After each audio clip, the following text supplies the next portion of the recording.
सुप्रभात मित्रों।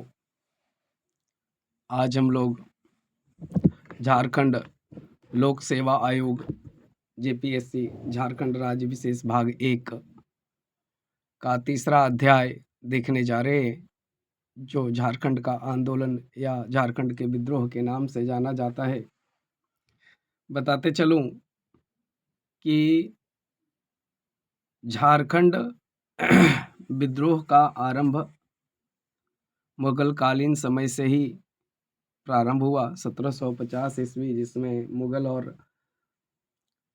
अंग्रेज दोनों का प्रतिनिधित्व था और तब से लेकर 15 नवंबर 2000 तक यह आंदोलन चलता रहा। झारखंड का आंदोलन और झारखंड निर्माण आंदोलन ये दोनों एक दूसरे के पूरक हैं। 1947 तक के सभी विद्रोह जो झारखंड में हुए उसे झारखंड का आंदोलन कहा जाता है, और उसके बाद के विद्रोह को झारखंड निर्माण आंदोलन के नाम से जाना जाता है। उस झारखंड निर्माण की प्रक्रिया भी 1947 नहीं, 1912 जब बिहार बंगाल से अलग हुआ था तब से ही उसकी मांग भी झारखंड की मांग उठने लगी थी, लेकिन उसके बाद भी लगभग 88 साल लग गए झारखंड को अलग होने में। तो यह एक लंबी प्रक्रिया है, झारखंड आंदोलन, झारखंड निर्माण आंदोलन। झारखंड निर्माण आंदोलन पर 2 वीडियो मैंने पहले ही डाला हुआ है। आप झारखंड निर्माण आंदोलन लिखकर भाग 1 भाग 2 सर्च कर सकते हैं और पढ़ सकते हैं उससे। आज हम लोग शॉर्ट में जानेंगे झारखंड का आंदोलन या झारखंड का विद्रोह। आइए जानते हैं।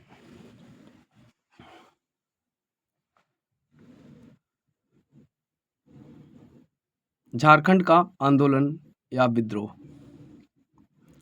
कंपनी के द्वारा 1767 ईस्ट इंडिया कंपनी, ये कंपनी कौन है? East India company. East India company के द्वारा 1767 ईस्वी में झारखंड में झारखंड कंपनी प्रवेश करती है। 1767 ईस्वी में झारखंड में असंतोष व्याप्त हो गया यहाँ के लोगों में।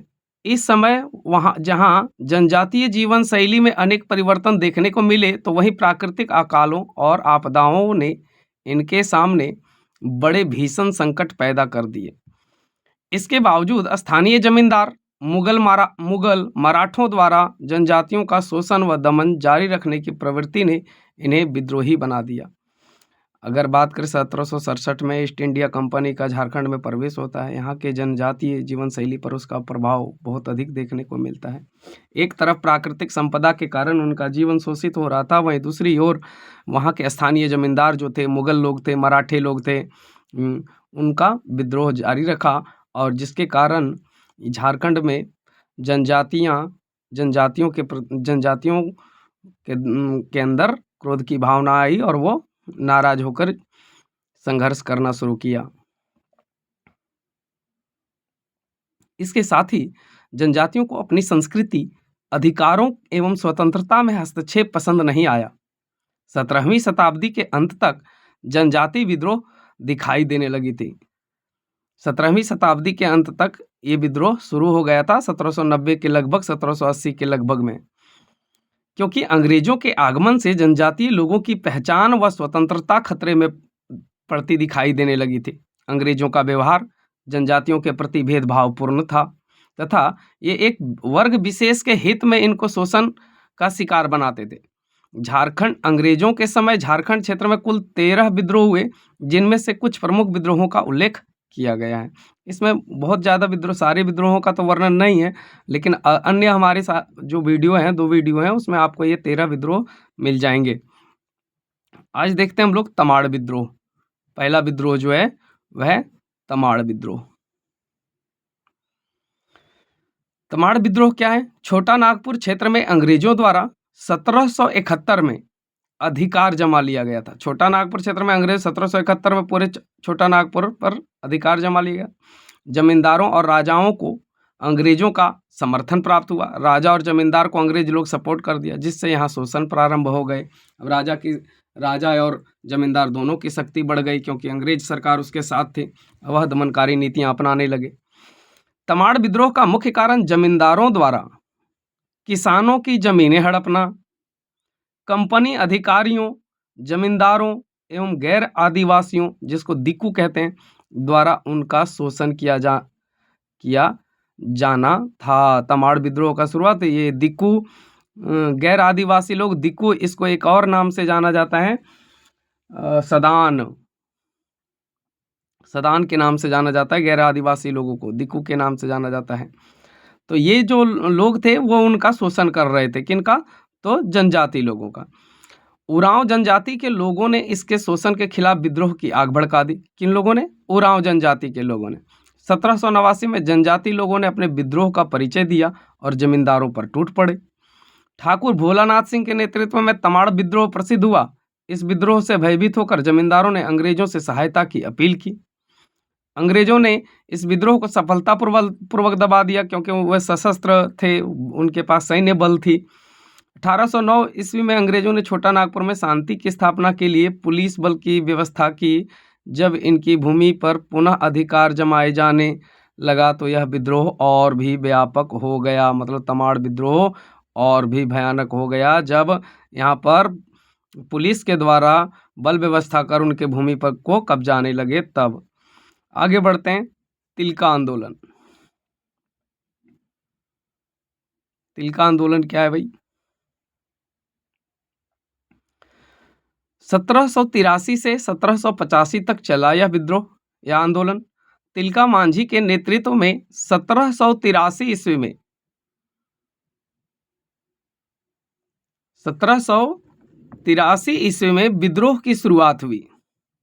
इस आंदोलन का उद्देश्य अंग्रेजों से इस क्षेत्र को मुक्त करना और आदिवासी स्वायत्तता की रक्षा करना था। मतलब यहाँ पर सीधा सीधी बात कि आदिवासी की अपनी शक्ति चलेगी, यहाँ पर हम यहाँ के मालिक हम खुद हैं, हमारा मालिक कोई और नहीं हो सकता। यह सोचकर अपने क्षेत्र को मुक्त कराने के लिए तिलका मांझी के नेतृत्व में 1783 में इस तिलका आंदोलन का आरंभ हुआ। इस आंदोलन में जन जागरूकता गांव-गांव सखुआ पत्ता घुमा कर किया जाता था। लोगों को जागरूक करने के लिए सखुआ का पत्ता घुमाया जाता था। तिलका मांझी अंग्रेजी खजाना लूटकर गरीबों में बांटा करते थे। वो अंग्रेजों का खजाना लूट लेते थे और गरीबों में बांट देते थे। तिलका मांझी के तीरों के हमले से अंग्रेज सेनानायक अगस्टिन क्लीवलैंड मारा गया। तिलका मांझी ने किनको मारा भाई? Augustine Cleveland. कौन थे ये? अंग्रेज के सेनानायक। इन्होंने सुल्तानगंज की पहाड़ियों से छापामार युद्ध का नेतृत्व भी किया। किसने? तिलका मांझी ने। सुल्तानगंज हमारे फेमस जगह जहाँ से लोग जल उठाते हैं बाबा देवघर आने के लिए। वर्तमान में बाबा तिलका मांझी चौक जो भागलपुर में स्थित है, जहां बरगद के पेड़ से लटकाकर तिलका मांझी को फांसी दी गई थी। अगला है चुआड़ विद्रोह। चुआड़ विद्रोह कब हुआ भाई? 1798 में हुआ चुआड़ विद्रोह। देखते हैं। इस विद्रोह की शुरुआत अंग्रेजों द्वारा लगान बढ़ाए जाने के कारण उपजे आर्थिक असंतोष के कारण हुआ। इस विद्रोह का आरंभ वीरभूम के जंगल और घाटशिला के चुआर उड़ीसा के पाइक सरदारों द्वारा किया गया। मानभूम, बड़ाभूम और पंचेत राज्य में हुए चुआर विद्रोह के नेतृत्व में दुर्जन सिंह द्वारा किया गया, जबकि चुआर विद्रोह के प्रमुख नेता सुबल सिंह, जगन्नाथ पातर और श्याम गंजम थे। ये चुआड़ विद्रोह से था। तो आज के वीडियो में इतना ही, क्योंकि बाकी सारी जानकारी मैं उसमें दे दिया हूँ। विभूतियों के बारे में अलग से जानकारी दिया हूँ शॉर्ट्स में, सभी जैसे बिरसा मुंडा, सिद्धू कानू, नीलांबर पीताम्बर, बुद्धू भगत, इन सब का शॉर्ट्स वीडियो भी डाला हूँ। अगर आपको देखना है तो वहाँ जाकर उनकी जानकारी दे सकते हैं, जो उनके जन्मभूमि, उनके जीवन से जुड़ी हुई है, उनके द्वारा किए गए आंदोलन से जुड़ा हुआ है। तो आज के वीडियो में इतना ही। आप सबको बहुत बहुत धन्यवाद। बस सब्सक्राइब कर दे चैनल को ताकि मोनेटाइज हो जाए मेरा चैनल और मैं 50 सब्सक्राइबर पूरा होने के बाद लाइव आकर कक्षा ले सकूं। धन्यवाद।